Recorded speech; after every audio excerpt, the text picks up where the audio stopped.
Bismillah, walhamdulillah, wa salatu wa salam ala khayri khalqillah. Chers frères, chères sœurs, assalamu alaikum wa rahmatullahi ta'ala wa barakatuh. Je suis ravi de vous retrouver pour une nouvelle vidéo. J'espère que vous allez bien. Donc aujourd'hui, je voudrais un petit peu, pareil, changer un peu de cadre, parce que je pense que c'est bien aussi d'explorer plusieurs univers de la pensée, plusieurs horizons. Et finalement, à chaque fois, on voit que il y a beaucoup de choses qui se recoupent, il y a beaucoup de ponts, de connexions entre des choses qui paraissent très différentes. Donc ça peut être intéressant de sortir un peu de son petit précaré.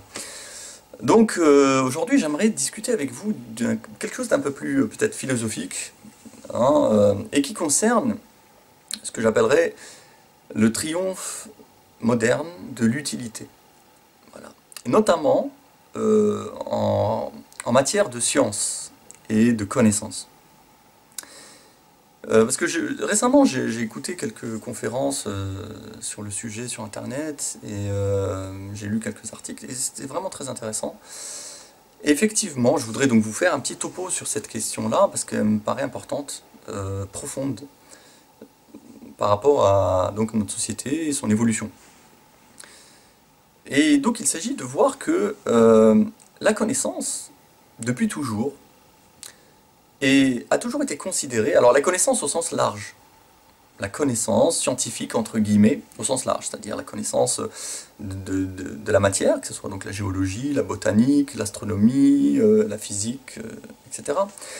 Mais aussi la connaissance plus, on va dire, plus abstraite, comme les mathématiques, ou comme la philosophie, ou comme peut-être l'histoire, l'ethnologie, enfin des choses comme ça. L'étude, en général, connaître des choses, voilà, dans tout, quel que soit le domaine.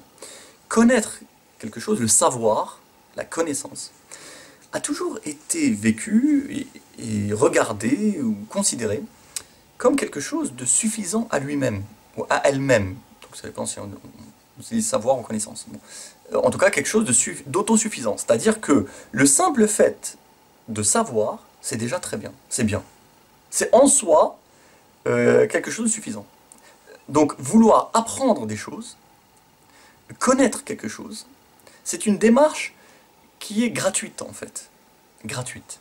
Elle ne vise pas un profit ou un intérêt particulier. Après, elle peut donner lieu à un intérêt ou un profit particulier, comme par exemple la médecine. La médecine, son intérêt, bon, ben, ça permet de soigner les gens, enfin, bon. Donc il y a un intérêt, éventuellement. Mais il peut ne pas y en avoir. En tout cas, peu importe. C'est-à-dire que c'est pas ça qui, au départ, conditionne la démarche de vouloir apprendre. Et ça a toujours été comme ça depuis des millénaires, depuis des siècles, depuis très longtemps, et partout. Sauf que, depuis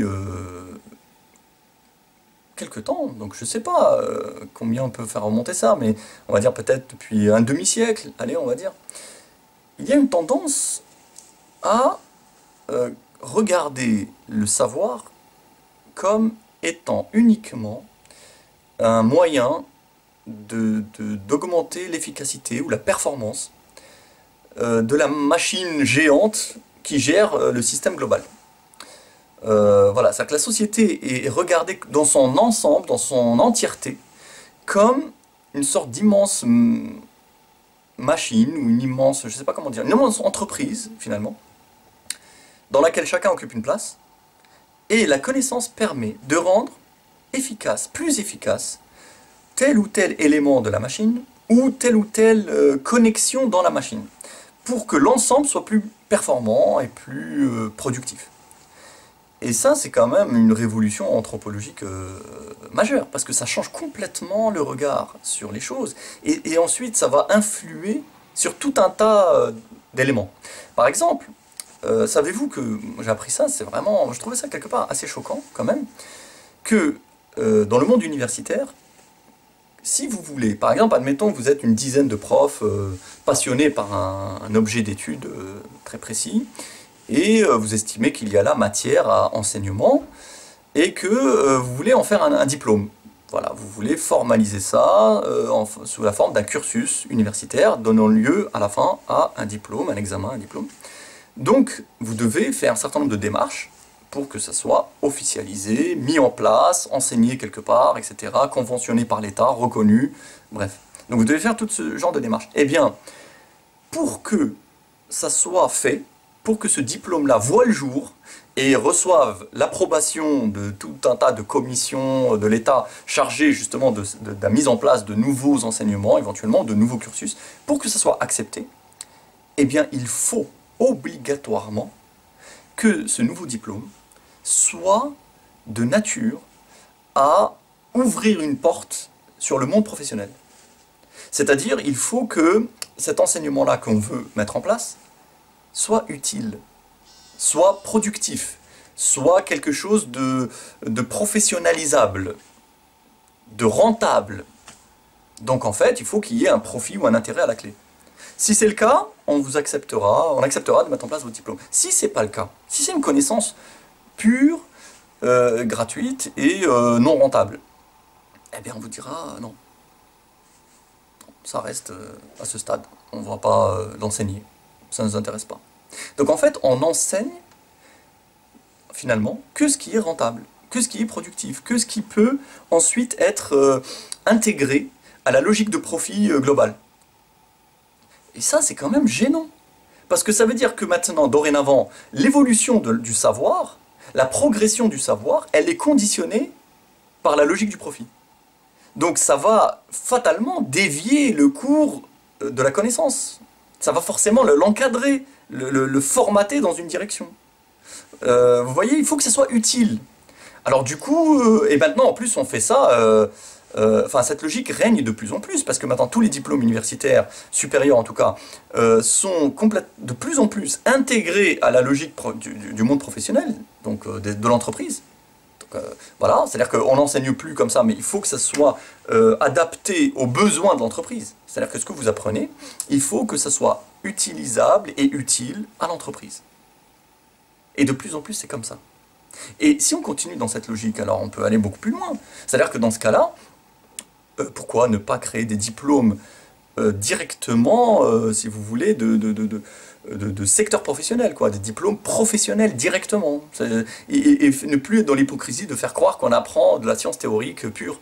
Vous voyez, parce que la science théorique pure, maintenant, n'est plus qu'un support pour ensuite aller vers des spécialisations professionnalisables. Et on peut aller encore plus loin dans ce cas-là. Autant aller au bout de la démarche. Parce que si ce que je dois apprendre, je ne peux l'apprendre ce que je veux apprendre, je ne peux l'apprendre que si c'est utile ensuite à une entreprise, alors autant demander à l'entreprise qu'elle me fasse ma formation et qu'elle fasse le diplôme. Alors dans ce cas-là, on peut très bien imaginer demain un master Airbus. Vous apprenez exactement tout ce que l'entreprise Airbus voudra que vous maîtrisiez pour occuper tel poste, qui vous attend déjà. Un master, par exemple, en mécanique, au lieu d'appeler ça un master mécanique, ou génie mécanique, ou électrotechnique, vous appellerez ça par exemple un master Peugeot. Et l'entreprise pourra d'ailleurs prendre en charge la formation, parce que de toute façon, vu que maintenant tous les États sont de plus en plus endettés, et de plus en plus coulés dans les déficits, etc., artificiellement, frauduleusement, hein, mais bon, ça c'est notre sujet, et ben les entreprises pourront dire très bien, demain à l'État, pourront très bien dire, écoutez, laissez tomber l'enseignement supérieur, de toute façon, tout ce que vous êtes en train de faire, c'est pour qu'on le ramasse nous après. Donc on va s'en charger nous-mêmes, hein, ça vous fera moins de frais. Nous, ça peut développer un nouveau marché pour nous. Et puis, comme ça, on adaptera la formation encore mieux, encore plus, à nos besoins. Voilà. Et vous aurez donc voilà, un brevet de technicien McDonald's qui vous permettra d'occuper telle et telle fonction de maintenance d'entreprise. Voilà. Vous voyez, et cette logique-là, on peut après même la rabaisser de plus en plus jeune, on peut s'attaquer au lycée, parce que le lycée doit former pour l'enseignement supérieur, donc autant que ça soit lui aussi pris en charge dans cette logique. Et petit à petit, si vous voulez, cette mentalité, cette logique de la production, de la rentabilité, de l'efficacité de la performance, est en train de coloniser tous les espaces. Il colonise toutes les activités humaines, même l'esprit humain, dans tous les domaines, en général. C'est-à-dire que c'est ça qui est vraiment inédit, quoi. C'est révolutionnaire et c'est très très grave. Et c'est un véritable totalitarisme. Pour le coup, c'est ça le totalitarisme, pardon. Le totalitarisme, avant c'était le communisme qui occupait tout l'espace, après ça peut être autre chose, ben, maintenant c'est l'esprit marchand. L'esprit marchand, l'esprit de production, la logique du profit. la logique de l'efficacité, de la rentabilité, de l'utilité. C'est pour ça que je vous dis, en fait, on vit le triomphe de l'utilité. Tout doit être utile. Si c'est pas utile, ça n'a pas lieu d'être. Alors que dans la vie humaine, dans le monde, il y a tout un tas de choses qui n'ont pas vocation à être utiles. Et qui sont pourtant très précieuses. Qui sont très précieuses.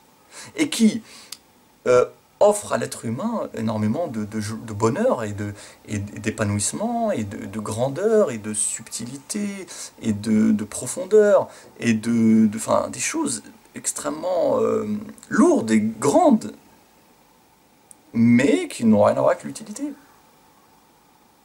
En fait, c'est-à-dire qu'on est en train vraiment, voilà, de niveler tout par le bas, parce que la logique matérialiste marchande, c'est le bas, c'est-à-dire c'est la partie la plus vulgaire et la plus insignifiante finalement, la plus ridiculement médiocre de l'action humaine. Et bien pourtant, c'est cette partie-là qui est en train de prendre en charge non seulement toute l'organisation de la vie actuelle, moderne, mais qui veut coloniser tous les espaces, y compris les plus nobles, les plus purs, les plus préservés jusqu'à présent. Et notamment celui du savoir, de l'acquisition du savoir et du but du savoir. Voilà. Donc je voulais un peu partager avec vous cette réflexion, parce que je trouve ça dramatique quand même. Donc après, bon, comment on peut lutter face à ça? C'est extrêmement difficile, hein, c'est comme toujours. Hein. Le système aujourd'hui, il est tellement massif, puissant, sophistiqué, subtil que il n'y a pratiquement plus rien à faire, à part peut-être, voilà, cultiver, déjà, prendre conscience. Je pense que ça, je l'ai déjà dit de nombreuses reprises, la simple prise de conscience de l'existence de ce phénomène, c'est déjà un pas dans la résistance. Vous voyez? C'est-à-dire que l'homme aujourd'hui, moderne, qui est soumis à cette logique du profit, du rendement, de l'utilité, dans sa vie quotidienne. Quand il se lève le matin, quand il va au travail, il rentre chez lui, il doit remplir tel formulaire, il doit... Tout dans sa vie, il doit remplir son frigo, aller au supermarché. Le supermarché, il est organisé d'une certaine manière, par rayon, caisse, caddie, machin. Il y a des horaires. Tout ça, en fait, structure sa vie entière sur le principe de l'utilité, de l'esprit marchand, du rendement, du profit, etc. Mais il ne s'en rend pas compte. Il trouve ça naturel. Il pense que c'est juste une recherche d'efficacité, si vous voulez, innocente. Mais c'est pas innocent, pas du tout. Ça implique tout un état d'esprit, une transformation intérieure. Et ça, la plupart des gens n'en ont aucune conscience. Et ce qui fait qu'ils deviennent eux-mêmes les petits boulons d'une immense machine, en ne sachant pas qu'ils sont devenus des petits boulons.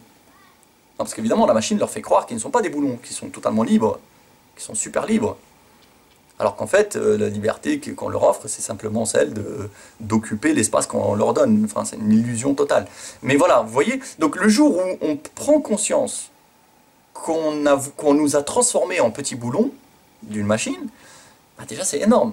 C'est un pas gigantesque vers la libération, ne serait-ce que la libération intérieure. Voilà. Parce que c'est comme quand on est dans une prison ou quoi que ce soit, si on ne peut pas s'échapper, ne serait-ce que s'en échapper intérieurement, mentalement, dans sa tête, en ne faisant pas allégeance à ce système, en rejetant dans son cœur cette logique, c'est déjà beaucoup par rapport à ce qu'on peut faire. On peut essayer aussi, par exemple, de développer un certain côté en nous qui préserverait un minimum notre âme de cette mainmise de la logique marchande et productiviste et rentabiliste, etc. Par exemple, par la poésie, je pense. C'est-à-dire justement par la non-utilité. Tout ce qui n'est pas utile, tout ce qui n'est pas rentable, tout ce qui n'est pas profitable, peut... Enfin, tout, je dis ça un peu vite, il faudrait peut-être sélectionner, mais en tout cas, je pense, hein, en tout cas, échapper à l'utilité par la non-utilité. Et je pense que une des choses les plus belles dans ça, c'est la poésie, par exemple. La poésie, ça peut être un bouclier face à l'esprit moderne, où tout est calibré, formaté, rentabilisé, mesuré, pour que ça soit efficace. Voilà. On peut essayer de dire, bah non, je ne veux pas être efficace. Voilà. Je ne veux pas être efficace. Je ne veux pas être pris par l'ambition d'être un formidable boulon pour que la machine soit encore mieux. Et voilà, peut-être cette démarche peut être un moyen finalement de se réhumaniser et de se libérer Voilà. Donc je vous laisse sur ces paroles méditer un petit peu, hein. Et je vous dis à bientôt, Inch'Allah. Wassalamu alaikum wa rahmatullahi ta'ala wa barakatuh.